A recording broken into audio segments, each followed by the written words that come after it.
the Department of Health, and I appreciate that, and Dr. Smith has one as well, and we gave one to Eddie. So Eddie will have a mask now, perhaps to match one of his colorful ties. Thank you for joining me today, and I'm glad to be joined again by Dr. Smith, and then as well, of course, Secretary Preston, to make some announcements in reference to our economic recovery plans. And let me start by going to the board here, and I wanted to extend congratulations and happy birthday to a great World War II veteran, Lewis Strickland. He's Technical Sergeant, U.S. Army Air Corps. Happy 100th birthday. He is currently residing in our state veterans home in North Little Rock, and his family can't be with him because of the COVID emergency. But the veterans friends and the coalitions are wishing him happy birthday in various ways. And he was there on Normandy on D-Day, and we ought to celebrate anybody who contributed to our country in that fashion. So happy birthday, Lewis. And then I also wanted to mention that today I signed a state disaster declaration for 11 counties. This is Arkansas, Bradley, Cleveland, Dallas, Drew, Grant, Hot Spring, Jefferson, Lincoln, Ouachita, and Phillips counties in terms of their recent storm damage. And then I also signed a letter today, just now, requesting a federal disaster declaration for the tornado that occurred on March 28th that hit Jonesboro severely. We itemized almost $500 million in damages to the city of Jonesboro, which should be sufficient to qualify for a federal disaster declaration. But I want to mention that request is in, and I know that our federal delegation will be supportive of that request as well. In terms of our COVID-19 report, yesterday we had 2,465 cases. That is up 276 cases over the last 24 hours. That brings the total to 2,741 cases. Of the 276 new cases, 198 of those cases are in the Cummins prison unit. Again, this is just more of them being put into the system as we've indicated over the last couple of days. In terms of hospitalizations, we're up 3. We now have 104 hospitalized. We have an additional deaths, and we have 46 deaths at the current time. And if we'll go back to the charts, we'll just show it in the usual fashion. The number of COVID-19 cases in Arkansas by day, starting March 11, the first day of the emergency, continuing on to the present time. And you can see the two bar graphs on top of each other, actually. The white representing those in the settings of Cummins Prison, and the others are representing the general population. That includes the staff in the Cummins Prison there as well. And then if you go to the next one, you'll see the rolling averages, 7-day rolling averages of all new cases in Arkansas, and you can see where we are on that trend. And then the next one is the 7-day rolling average without excluding the correctional facilities, which looks a little bit different. But obviously with the increased testing, you're seeing some of those numbers of cases each day go up. And thank you. And that leads me to the testing discussion that's going on nationally and we've been engaging in Arkansas. Yesterday, in the last 24 hours, we've had 2,808 tests that have come in. Yes, 2,808 tests. And if you remember yesterday, I outlined our testing, and the highest day we ever had was about 1,600. We've been averaged about 1,000, and so I'd like to say this is because we had our 2-day surge, but I think it was just a result of the tests that are coming in from the commercial labs in a very large chunk over the last 24 hours. And so with 2,800 tests, and with that increase, I think that is really a pretty good indication. In fact, it's a 4.1% positivity rate overall in our tests, including our corrections facilities. And I've talked to enough governors to know that that's a low positivity rate, and but we've clearly indicates that we are doing more testing, more is being done. It just took a while for that to catch up. And that just wanted to put out another reminder to the public. If you go to the next one, Arkansas Surge Campaign, if you think you have symptoms, don't wait, get tested. If you think you have symptoms, don't wait, get tested. And so we're still encouraging today and then tomorrow. If you have symptoms, if you're worried about that, do your screening, call in at first. You don't just go in there to the emergency room or the hospital. You call in, you give them the information, and they'll tell you how to handle it if you believe that you need to be tested. We do want to, along with, consistent with the guidelines that Dr. Smith and his team have given to us, we want to be able to utilize our testing capacity in Arkansas and encourage that testing. And I do want to thank hospitals for their assistance in this. I've talked to a number of them, and they understand the need for this. They're embracing that. They're always worried about their supplies, but we've got to go ahead and get this testing done, knowing that our supply chain will continue to develop across the nation. I wanted to make a couple of announcements today. First of all, the dental procedures will be allowed to proceed on May 18th. Now, that's not May 4th, that's May 18th. And in the interim, Dr. Smith and his team at the Department of Health will be working with the industry associations on proper guidelines to make sure that consumers have confidence that we can have our particular protective measures in place. We're setting that as a goal. Obviously, if we're not comfortable with where we are, that can change, but we're setting that as a goal, a plan to reopen for those dental procedures on May 18th. The second announcement I would want to make, it leads to the reason Secretary Preston is here, is that our Economic Development Commission, part of Department of Commerce, has approved 246 bridge loans for struggling businesses in Arkansas that totals $5 million. That exhausts the amount of the funds that were utilized for that purpose, and these 246 bridge loans has retained almost 2,500 jobs, full-time jobs, and about 1,000 part-time jobs. And so we've have about 100 loans that were applied for that look like they would qualify and could be approved if they were processed, but they're unfilled because we ran out of money. And so these are businesses that continue to be in need.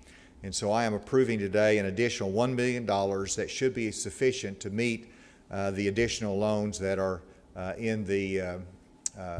backed up and have not been fulfilled at this time. That will come out of our Quick Action Closing Fund money that is really designed to create jobs and to retain jobs. With that, let me recognize Dr. Smith for his comments, followed by Secretary Preston. Thank you, Governor. I would like to give just a few more details on the numbers. As the Governor has said, we had an increase of 276 cases yesterday, of which 198 are from the Cummins unit and 78 are from what we consider the community. Those may include some workers at Cummins unit as well. That brings our total to 2,741. Of those, 1,763 are considered active. We have one new county, that's Fulton County. We have in the hospital 104 current hospitalized. That's up a net gain of 3 from yesterday. We have 25 on a ventilator. That's up 1 from yesterday. And as the Governor mentioned, we have now 46 deaths. That's up 1 from yesterday. We have 932 who have recovered. That's up 30 from yesterday, and that means that over a third of our total cases have recovered at this point. From the nursing homes, we have 34 nursing homes in which we're doing active investigations. We have a total of 176 residents who have tested positive, and that's up 2 from yesterday, and 102 staff at those nursing homes, and that's up 3 from yesterday. We have 285 health workers who have been infected, and that's up 10 from yesterday. I want to give a brief update on the Cummins unit. We are now at a total of 690 inmates who have tested positive. That's 3 more than yesterday. Now, again, I already said 198 of the new test results that came in, but those were inmates who were already tested previously and just are finally entered in our system properly. Among staff, we have over 30 staff that have tested positive. We are continuing to wait results for some of those tests, and that may increase a little bit tomorrow as well. From the Federal Correctional Institute in Forest City, we are up to 79 inmates who have tested positive and a total of 11 staff. I want to mention a little bit more about our testing. As the governor mentioned, we did have our largest single daily number of test results that came in yesterday at 2,808. Of those, a total of 4.1% were positive. Now, to give the big picture, to date, we've had a total of 34,745 tests, and of those, 7.9% have been positive. So even though we had this large increase in the number of test results that came in, we actually have one of our lowest positivity rates since we've been doing testing. I'm a little bit concerned about the 3-day increase in numbers from the community, and we'll be looking at that very carefully. Part of that, this last from yesterday, is that increase in the number of test results that came in. Even though the positivity rate was lower, just the sheer numbers means we had more positive cases reported yesterday. In looking at where those cases are coming from, there's a slight increase in percentage of those the last 3 days coming from northwest and northeast Arkansas. So we're going to give some particular attention there, look more carefully at where those cases are coming from so we can take appropriate interventions. And we'll be watching that very, very carefully, especially as we have our 2-day testing surge. We'll expect to have more results. We may see more positive cases, but we'll also be looking at the positivity rate. If that rate is remaining low, then that will be comforting, but we definitely want to find out. The purpose of the testing is to identify new cases, to interrupt the chains of transmission, to reduce the spread of COVID-19, and then ultimately to save lives. And I'm going to talk briefly about the dental guidance that we'll be providing. As the governor has mentioned, we do plan, if everything goes on schedule, if we are able to see a downward trend in these cases, that May 18th is our target date for resuming office dental procedures. Now, dental surgery is already covered under the directive for elective surgical procedures, but that requires more than would probably be appropriate for most office dental procedures. So we are going to put out a guidance document giving out the provisions for resuming non-urgent and non-emergent elective dental services. That will come out sometime later today. We'll outline all the things that dentists will have to have in place and give a whole broad overview of the staged approach. We won't go back to full everything on the 18th. It'll be a staged approach. As we get closer to that time, we will put out a directive that will specify exactly what will be expected to resume on the 18th. That'll be a shorter document, and it'll focus only on that initial stage. But what we'll put out today will be provisions that will be required for that to happen. And with that, I'll turn it back over to the governor. And I want Secretary Preston to come, but I want to applaud him and his team, how hard they worked in building the systems and in making sure that the unemployment claims can be processed, an extraordinary number of those that have come in. So they worked very hard, but he wanted to give an update, and so Secretary Preston. Thank you, Governor. Appreciate that, and appreciate the support of the entire the DWS team and the folks on the front lines of our unemployment insurance, trying to get the help out to everyone there, and then our entire commerce staff, who is obviously trying to help commerce in the state, trying to push the ball down the road a little bit further if we can, but then also recognizing the need for the unemployment insurance. So we're all hands on deck trying to work through that. Just a real quick update for everyone on the unemployment. As you've probably seen, 26 million claims now in the United States. In Arkansas, we're up to 170,000 claims that have been filed. As the governor alluded to, we are working hard to make sure our systems are built and that we're handling and processing those claims. The good news is that we are able to process and handle them. On the pandemic unemployment assistance, this is where we're getting a lot of questions still, and this is part of the CARES Act. That's again for those self-employed, the freelancers, the gig economy workers. We have made significant progress in building that system. We hope to have that set up and ready for intake by the end of the month. We're estimating anywhere from about 125,000 at a minimum and beyond who are going to file for that pandemic unemployment assistance. So we want to make sure that that system is fully capable to handle that large volume of people coming in and trying to process that. But our team has been working around the clock, and especially those on the front lines in our UI offices around the state who are still dealing with people in person and trying to process claims. It's because of their hard work that we've been able to process the claims and get the payments out to everyone who is in need of them. An update for tomorrow, just to for everyone who is watching, our EasyArc site is where you go to file online. We are taking that down from 6 a.m. until noon tomorrow, and then it should be back up around noon. And this is to move it to a larger mainframe, so we want to be able to handle that additional rush of claims that we're seeing. And this is going to allow us to do that. Hopefully it'll stop from any intermittent crashes that have happened with the additional capacity. Right now we're currently still, even though we've added space to it, we're running up against a capacity issue. Moving it to a bigger mainframe is going to hopefully alleviate that and then prepare us as we handle that pandemic unemployment assistance that will be coming in. And then also additionally, our call center starting Sunday will now be 7 days a week. So we're going from 6 to 7 days a week. So you can call that number 844-908-2178 to file a claim, or if you have questions, please call there. So there'll be an additional day on that to hopefully alleviate some of those calls. Switching gears real quick, and again, thank you, Governor, on the bridge loan program that turned out to be a very successful program, and as you mentioned, helped retain nearly 3,500 jobs in the state of Arkansas, and got some immediate business assistance to those businesses who are in need of it as they were waiting for the payroll protection program or another SBA funded program to come through.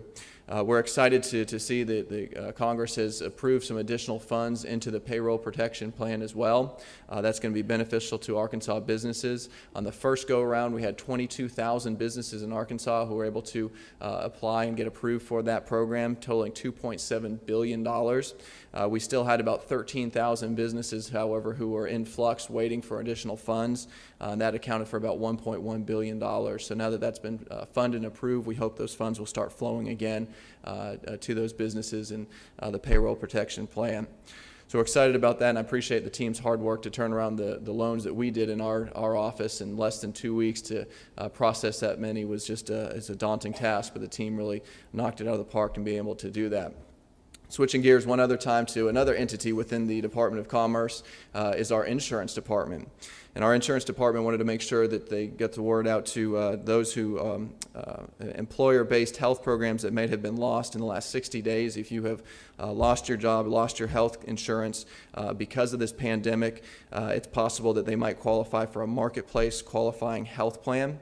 The insurance department has a toll-free number available for people who have lost employer-based coverage to sign up with a health insurance with a licensed marketplace navigator. The number is 844-355-3262. You can go to the Arkansas Insurance Department, to the Commission's website, and get that information. They'll be doing a campaign to get that word out as well. But a big thank you to Commissioner McLean and his team for working diligently to see that happen and make sure that those who are impacted by the loss of their health insurance plan have an option. Governor, thank you for that. We appreciate it. I'll turn it back over to you. With that, be happy to take any questions. On the surge campaign, the Arkansas Hospital Association sent out an email to their members basically complaining that they weren't consulted about the campaign and that some hospitals didn't have adequate supplies of testing equipment. So just wonder if you want to respond to that, and if you've seen any problems with them being able to carry out the surge. No, I haven't seen any problems. We have worked directly with hospitals. I have talked to numerous hospitals myself, and when we realized that in many of the large hospitals particularly, there was a capacity to do more, and when we changed the guidelines, this 2-day surge made a lot of sense, and so we announced that. We're working with the hospitals. I've assured them if they need additional supplies during the next 2 days, we will hand deliver them to them. We will make sure that they have those supplies. And this is a time that we pull together to get the job done. And we're delighted to work with the hospitals, and they've been very responsive to us. Yes? Did you let them know did you talk to hospitals before your announcement yesterday? I talked to numerous hospitals. I did not talk personally to all the hospitals, and of course, Dr. Smith, his team works regularly with the hospitals. Was there a complaint that they were surprised? Well, I'm surprised every day when I wake up. There's always something happening. This is the kind of thing that we have to move with our testing capability. I think everyone understands that we don't have enough testing to do 10,000 as they've done in some states, but we do have the capacity to do more. And that's illustrated by the fact that we've done 1,600 previously in one day. We are down at 1,000.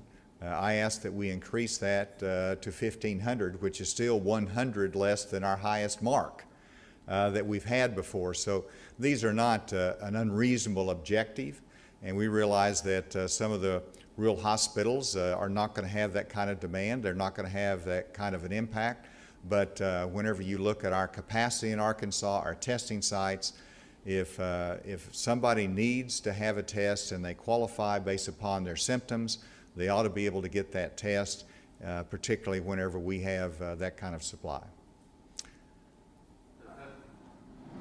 Just to follow up on that real briefly, so it sounds like maybe the issue is that you check directly with hospitals, but not necessarily with the hospital association. So is there a reason that we didn't check with the hospital association, didn't see a need to check with the association. I talked to a sufficient number of hospitals to get an idea as to where we were, and we proceeded with that. Seeing the 3-day uptick in positives, does that kind of give you a little pause about opening things back up May 4th? It doesn't give me a pause when you say open things back up on May 4th. Now, what we've done is that we have set timelines for review of specific industries and to lift restrictions on May 4th in some areas. As you can see from our announcement today that May 18th is a day we're looking at for dental procedures, that means you're not completely opening up on May 4th. That means you're not lifting all the restrictions on May 4th. And here again, it's very similar to what we did on the outset when we had enormous pressure to shelter in place and follow the national admonitions and pressure points. We took a targeted approach to what we were doing. Well, the same thing, there's a lot of pressure. Well, lift everything at once, as some states are doing. We're taking a more measured approach that is based upon the information that we have that's unique to Arkansas, and making judgments industry by industry. And so it's not all open up on one day. It is, let's look at how we can have a measured approach and phase in some of these industries that are desperate to go back to business, but they also want to be cautious in terms of building consumer confidence. And so I think we've got the right approach, and we'll see what we're able to do on May 4th. Is there a question remotely? Hey, Governor, this is Andrew with AT. Going to the testing, with the demand that you're seeing at this point, do you think there's going to be capacity for people who are going to be getting tests ahead of elective procedures?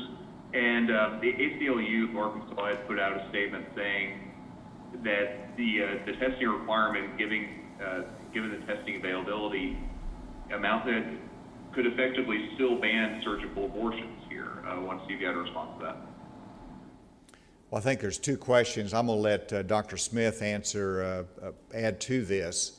But the first part of the question is the testing requirement for patients coming in for elective procedures too burdensome? And the answer is, I think it's very prudent in this healthcare emergency. We don't want to have a patient come in that's positive for COVID-19 when that kind of surgery and procedure can be put off to a different time. And so it's also something very important for us to know, that kind of specific information. And then the second part of your question was about how this impacts an abortion provider. Let's just review where we are. We put out a set of guidelines for all of our elective procedures in Arkansas. We put out the same guideline for our clinics, our hospitals for elective surgeries. The abortion provider, through the ACLU, took that to court, and they lost it in the 8th Circuit Court of Appeals that said this is reasonable action for a state to take under the healthcare emergency that we're under right now.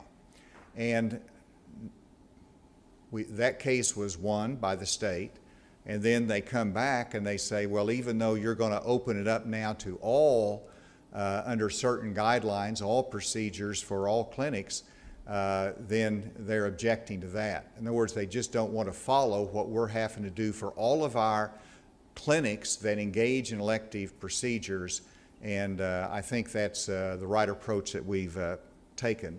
Dr. Smith?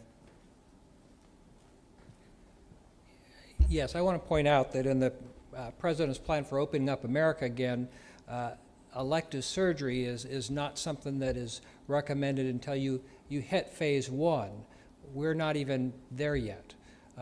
We are hopeful that May 4th will be phase 1, but we have come up with some very, very strict guidelines for certain types of elective surgical procedures under certain conditions, which we believe can be done safely. And those include, among other things, testing each patient within 48 hours of the procedure, so that you're not bringing someone in who has asymptomatic shedding of virus into that kind of setting, into a hospital or surgical setting.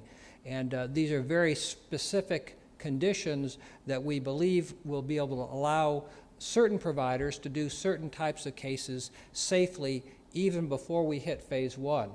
Well, of course, I've gotten a lot of questions on that. Well, what if we can't get testing done within that period of time? Well, not every facility is going to be ready to do that. They also have to have adequate supplies of PPE. They also have to have robust infection control procedures in place. So not every facility will be ready to do that on Monday, on the 27th. There are others who will have to wait till later when we relax some of those guidelines as we see our case numbers going down and down. Second question I have is, well, how about Monday cases? Can we go longer than 48 hours for a Monday case? Well, 48 hours is 48 hours. As far as I know, COVID-19 doesn't take the weekends off. So this is what we need to do. This is a minimum standard for trying to make those procedures safe. And another question that I've had about these procedures is, does this apply? Why doesn't this apply to the emergency cases? Why don't you require testing for COVID-19 before the emergency cases? Well, I think you can figure that out. If it's an emergency case, you don't have time to test them. Now, it may be appropriate to test them after you've done the procedure, but that's why that doesn't apply to emergency cases. When you, Dr. Smith, when you're talking about dental procedures, are you talking about like May 18th, people can go get their teeth cleaned at their dentist? Is that what you're talking about? Or? When we're talking about office dental procedures, yes, we're talking about a number of procedures. Some of them will be appropriate and others will need to wait until later on. Particularly, there are some procedures that generate a lot of aerosols, and we want to avoid that in this staged approach. So come May 18th, it's not going to be everything, but it will at least allow some office dental work to occur under certain conditions. So can we enter into phase 1 without a 14-day decrease in cases? Well, we're going to look at a lot of different parameters, and you know, we've had 2 or 3 days of increase, and if that continues to increase, well, I think we'll have to rethink our strategy. If it turns around and goes down, and we have an overall decrease over the 14-day period of time, then I think we can cautiously proceed. You know, if it's somewhere in between, we might have to make some decisions that are, you know, based on the knowledge we have, not based on all the knowledge we wish we had. Go ahead. The CDC added some symptoms like chills, sore throat, loss of taste or smell. Will people with these symptoms be eligible for testing in Arkansas? Certainly they would. The symptoms that we put there, cough, fever, shortness of breath, are the most common symptoms. There are other symptoms that are maybe somewhat more specific, that loss of taste and smell, but certainly not everyone has that. So we don't want to require those symptoms of people, but we want those who are likely to have COVID-19 or at risk of having it to be tested, because if we know people are positive, then we can have them self-isolate, we can do the contact tracing. If we don't know, we can't do that. Let's go remotely. Is there another question remotely? Good afternoon, Governor. I think this question is for Dr. Smith. About an hour and a half ago, Politico reported that the governor of Maryland, communications director, says they've received over 100 calls from Maryland residents asking about using antiseptics and disinfectants per the president's comments yesterday. I'm curious if any Arkansans have asked that question of the health department. Neil, where'd you come up with that question? Dr. Smith. I read it on Politico, and Governor, I think the question is instructive because it would tell us that at least in Maryland, some people are taking advice not from healthcare professionals. This is Dr. Smith. I've not received any questions about injecting disinfectants or light or heat, and I'm not aware of any inquiries that have come to us as a department, but I'll check to make sure over the next few days whether we're getting questions like that. That was a lawyerly answer. Yes.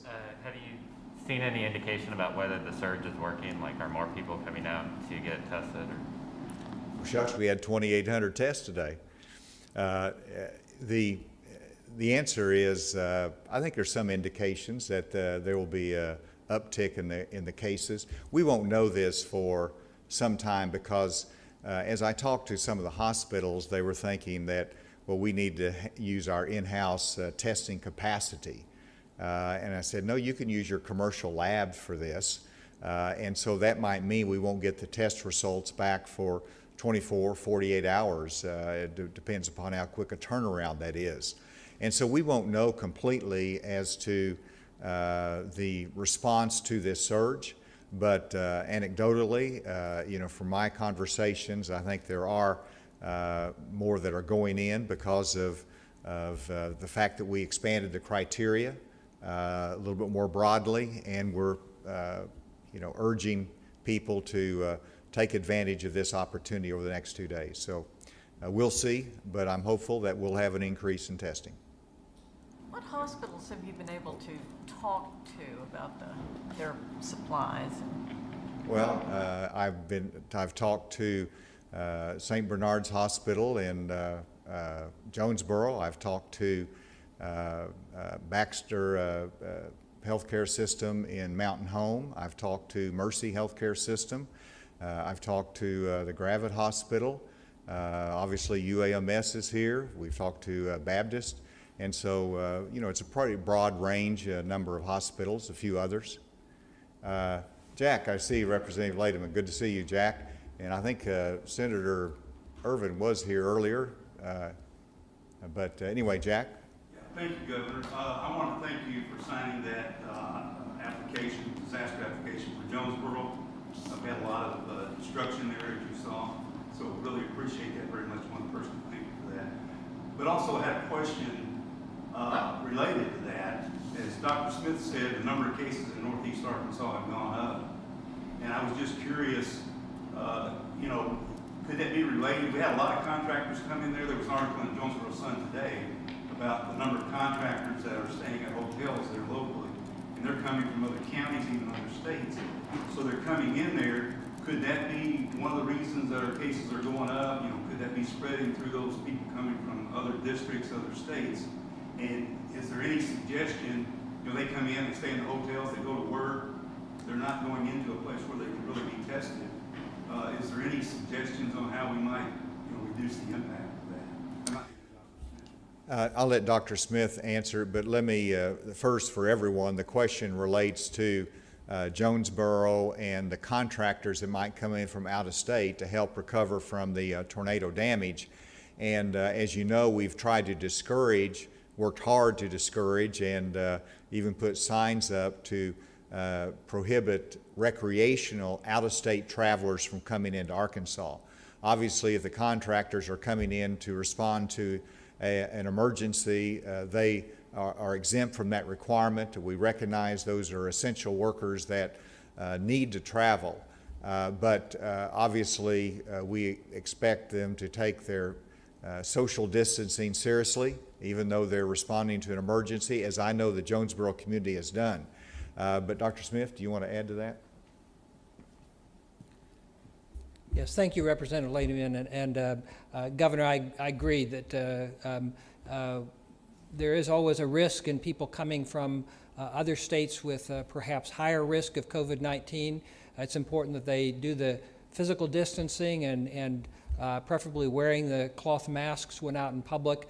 I think, though, in the Northeast region, the way we categorize them as public health regions, Crittenden County is the one that has is the county within that group that has the greatest number of cases, and that is largely due to its proximity to Shelby County,